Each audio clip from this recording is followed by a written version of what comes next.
नमः श्रीयतिराजाय विवेकानन्दसूरये सच्चित्सुखस्वरूपाय स्वामिने तापहारिणे.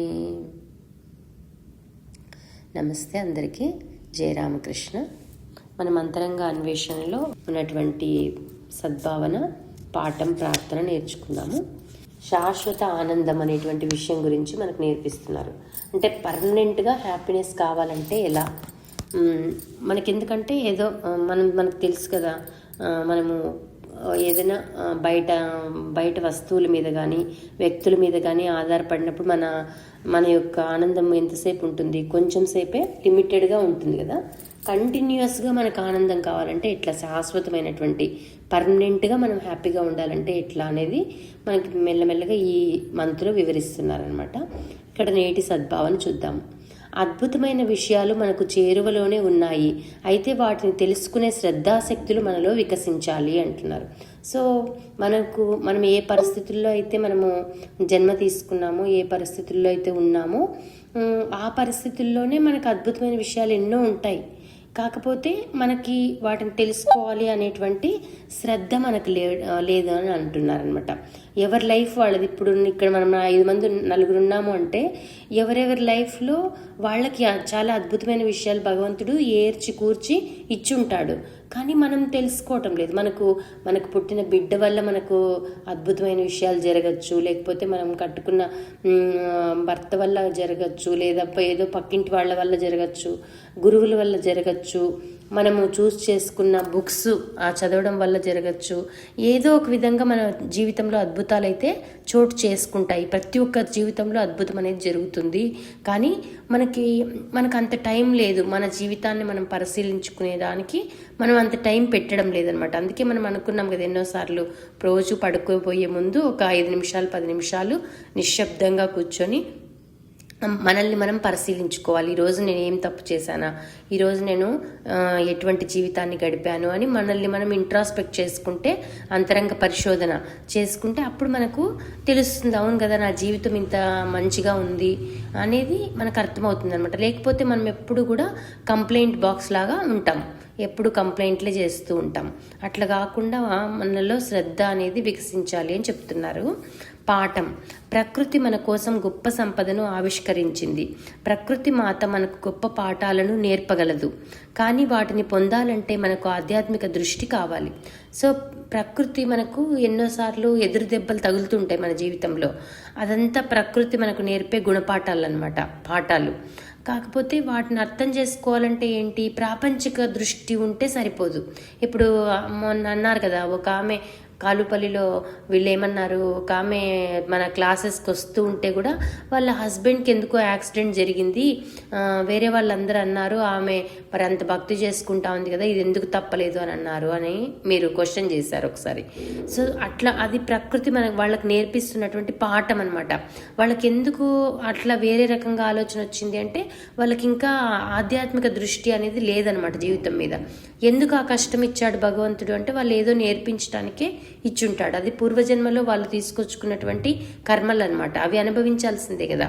వాళ్ళ భర్త గనక సాధన చేసుకొని ఉంటే అది ఎవరి కర్మ వాళ్ళు అనుభవించాల్సిందే. భార్యది భర్తకు రాదు, భర్తకి భార్యది రాదు. ఎవరు సాధన చేసుకుంటే వాళ్ళకి తగలాల్సిన దెబ్బలు తగలకుండా ఏదో ఒక చిన్న దెబ్బతో పోతుందన్నమాట. అతను గనక సాధన చేసుకుని ఉంటే అతనికి యాక్సిడెంట్ అవ్వకుండా ఒక చిన్న దెబ్బతో పోయేది. ఆమె యొక్క సాధన అతనికి పనికి రాదనమాట. ఆమె యొక్క పాతివృత్యం పనికి వస్తుంది, కానీ తగినంత ఉండాలి. మనం వేరే వాళ్ళకి ఇవ్వాలంటే, ఇప్పుడు మన దగ్గర ఒక 1000 రూపాయలు ఉంటే మనం ఒక 10 రూపాయలు ఇవ్వగలం అవతల వాళ్ళకి, అంతే కదా. అట్లా మనమే సంపూర్ణంగా లేనప్పుడు అవతల వాళ్ళని మనం రక్షించుకోలేమన్నమాట. ఎంతోమంది పతివ్రతలు ఉన్నారు మనకు, సత్య అనసూయ లాంటి వాళ్ళు, అరుంధతి ఇలాంటి వాళ్ళు ఉన్నారు. వాళ్ళ పాతివ్రత్యం వాళ్ళ భర్తల్ని కాపాడింది. కానీ మనము అంత పుణ్యం చేసుకొని ఉండాలన్నమాట. మనం అంత పుణ్యం చేసుకొని ఉంటే అప్పుడు మన భర్తకి, మన పిల్లలకి మన ఆధ్యాత్మికతను పంచగలుగుతాము.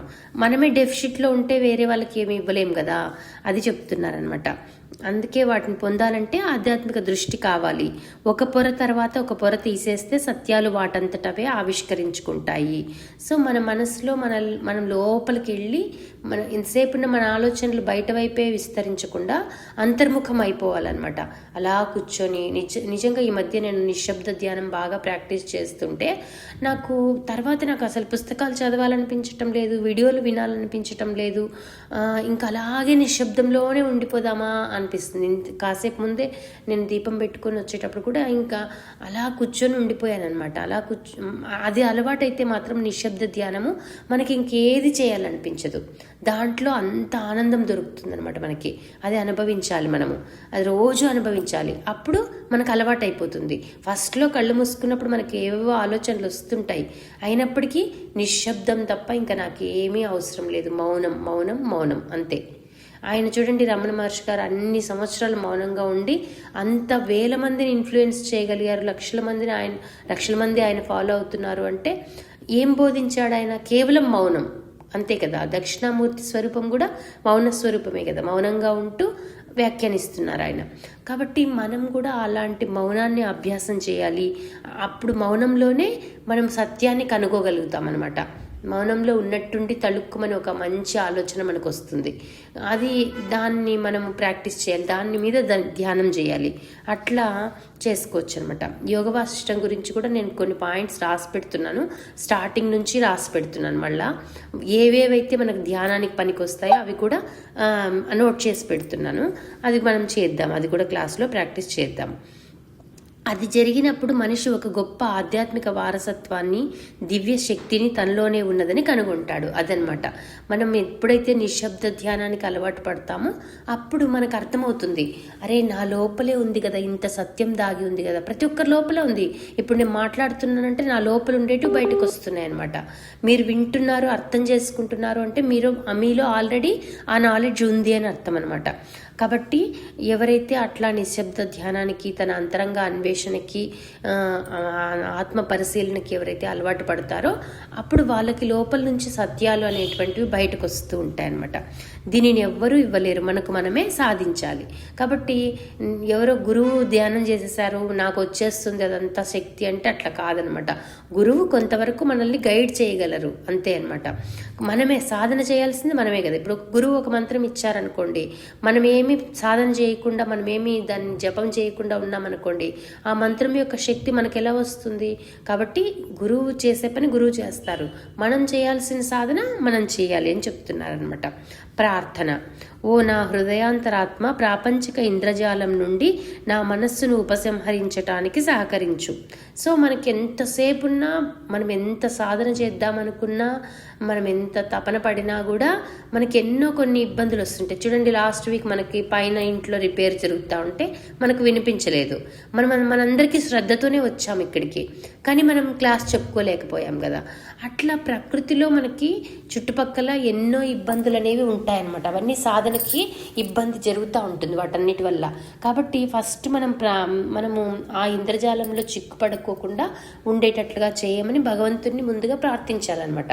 మనం పూజ కూర్చునే ముందైనా, మనం ఏదైనా ఒక మంచి పుస్తకాన్ని చదవడానికి కూర్చునే ముందైనా, జపం చేయటానికి ముందైనా మనం ముందు ప్రార్థించమంటారు. ఎందుకంటే మన శక్తి ఏమీ కాదనమాట, అది భగవంతుడు అనుగ్రహిస్తేనే మనం ఆ రోజు క్లాస్ చెప్పుకోవడం అయితేనేమి, ఆ రోజు ఆ పుస్తకాన్ని చదువుకోవడం అయితేనేమి, ఆ జపం చేసుకోవడం అయితేనేమి, అంతరంగ పరిశీలన చేసుకోవడం అయితేనేమి సాధ్యమవుతుంది.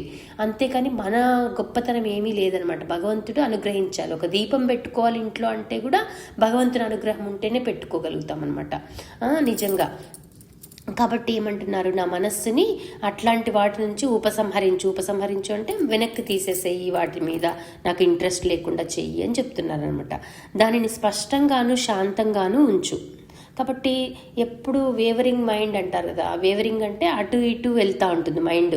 క్లాస్కి వచ్చామా, క్లాస్ మీద ఉండదు అనమాట, ఇంకెక్కడో ఆలోచన చేస్తుంటుంది. ఇంకెక్కడో ఉన్నప్పుడు అయ్యో క్లాస్కి వెళ్ళి తింటే బాగుండే అనిపిస్తుంది. అట్లా కాకుండా ఏ పని చేస్తున్నప్పుడు ఆ పని మీదే అనమాట. వంట చేస్తున్నావా, నీకు వంట మీదే శ్రద్ధ ఉండాలి, ఇంకంతే. ఇల్లు ఊడుస్తున్నావా, దాని మీదే శ్రద్ధ. ఇంకా అట్లా మన మైండ్కి తర్ఫీదు అనేది ఇవ్వాలన్నమాట. నేను మైండ్ మేనేజ్మెంట్ గురించి కూడా కొన్ని పాయింట్స్ రాసి పెట్టాను, అవి కూడా నేను మీతో పంచుకుంటాను తర్వాత నెక్స్ట్ క్లాస్లో. కాబట్టి ఏమంటున్నారు, దానిని స్పష్టంగాను శాంతంగాను ఉంచు అంటున్నారు. సో మనం ఎప్పుడు ఉద్రేకం అనేది ఎక్కువ ఉండకూడదు అనమాట. మనకి నాకు కొంత 30sలో ఉన్నప్పుడు ఉద్రేకం ఎక్కువ ఉండేది. ఏదైనా చెప్పాలంటే దాన్ని ఇంకా నా పాయింటే కరెక్టు అని ప్రూవ్ చేసేలాగా మాట్లాడి చెప్పాలి కదా అవతల వాళ్ళకి అనిపించేది. ఇప్పుడు ఏమనిపిస్తుంది, అసలు ఎవరితో వాదనకు దిగాలని అనిపించదు అనమాట. అవతల వాళ్ళు ఏదో తప్పుగా మాట్లాడుతున్నారనుకో, భగవంతుడి గురించో ఇంకేదో, ఇంకా వాళ్ళని వదిలేసేయడం ఇంక అంతే, లేదా ఒక మాటతో సమాధానం చెప్పటము అట్లా అలవాటైంది. అసలు వాదించాలి అనేటువంటి ఆసక్తి అనేది చచ్చిపోయింది. ఇంకా ఏదో ఇప్పుడు మా హస్బెండే ఉన్నారు, ఏదో ఒక మాట అంటున్నారనుకో, దానికి సమాధానం కూడా చెప్పాలని అనిపించదు అనమాట. అటువంటి స్థితికి వచ్చేస్తాము. వాళ్ళే అప్పుడు అర్థం చేసుకుంటారు, ఓహో వీళ్ళు ఎంతో లోపల అంతర్ముఖులై ఉన్నారు, మనం ఏం మాట్లాడినా వీళ్ళు దానికి సమాధానం చెప్పరు అంటే మనం ఏదో వాళ్ళని తిరస్కరిస్తున్నామని కాదు, కానీ వాళ్ళని క్షమించేస్తామన్నమాట. అంతటి క్షమాగుణం మనలో వచ్చేస్తుంది అని చెప్తున్నారు. కాబట్టి దాన్ని శాంతంగాను స్పష్టంగాను ఉంచు. అంతటా మనస్సు సత్వర జ్యోతిని ప్రతిఫలించగలదు. సో సత్వగుణము మనలో వెలిగిపోతుందన్నమాట. అజ్ఞానం మాయా నిద్ర నుండి నన్ను మేల్కొలుపు. కాబట్టి మనకి ఎప్పుడు అజ్ఞానము మాయ వచ్చేస్తూ ఉంటుంది, నిద్రలోకి జారిపోతుంటాము. మనము నిద్రలో ఉండడము అంటే ప్రాపంచికతలో ఉండడము. నిద్ర అంటే మామూలు నిద్ర అని కాదనమాట. ప్రాపంచికతలో పడిపోతూ ఉన్నాము అంటే నిద్రలో ఉంటున్నామని అర్థం అనమాట. ఎందుకంటే ప్రతిరోజు సూర్యాస్తమయాన్ని గమనిస్తే మనకి ఏమర్థమవుతుంది, మనకు ఆ రోజు అయిపోతూ ఉందే, మనం ఏం సాధించాము అనే క్వశ్చన్ మనలో ఉద్భవించాలన్నమాట. అందుకే నేను ఈ మధ్య ఎక్కువ సూర్యాస్తమయాన్ని బాగా పైకి వెళ్ళి వాకింగ్ చేసుకుంటూ అబ్జర్వ్ చేస్తూ ఉండడం నేర్చుకున్నాను. చాలా ప్రశాంతంగా అనిపిస్తుంది మనకు. అస్తమించే సూర్యుడు అవతలకి వెళ్ళి వేరే కంట్రీలో ఉదయిస్తాడు అంతే కదా. కానీ మనకేంటి, ఆ రోజు అయిపోతుంది, మనం ఆ రోజు ఏమైనా మన మోక్షం కోసం ఏమైనా చేసుకున్నామా అనేది మనలో క్వశ్చన్ అనేది రావాలన్నమాట. అప్పుడు మనం అలర్ట్ అయిపోతే ఏమవుతుంది, మనకు టైం వేస్ట్ అనేది ఉండదన్నమాట. మనం ఏ పని చేస్తున్నా భగవంతునితో కనెక్ట్ అయ్యే ఉంటాము, మనకు టైం వేస్ట్ చేయాలని అనిపించదు అనమాట. నా దివ్య స్వభావాన్ని అర్థం చేసుకునేలా నన్ను అనుగ్రహించు. కాబట్టి వివేకానంద స్వామి ఏమంటారు, ప్రతి ఒక్కరూ దివ్య స్వరూపులే, ప్రతి ఒక్కరూ అమృతస్య పుత్ర, అమృతం తాగినటువంటి వాళ్ళం మనమందరము, గాడ్స్ చైల్డ్ అనమాట మనము అని చెప్తారు. మనమందరం కూడా భగవంతుని బిడ్డలము. కాబట్టి భగవంతుని యొక్క దివ్య గుణాలే మనలో ఉండాలి. నా దివ్య స్వభావాన్ని నాకు అర్థం చేయనివ్వు అని చెప్తున్నారనమాట. అది ఈరోజు ఇది ఇక్కడితో ముగిద్దాము. ఏప్రిల్ 7వ తేదీ ఏం చెప్పారో చూద్దాం. సర్వం శ్రీరామకృష్ణ అర్పణమస్తు. లోకా సమస్త సుఖినో భవంతు. జై రామకృష్ణ. Thank you.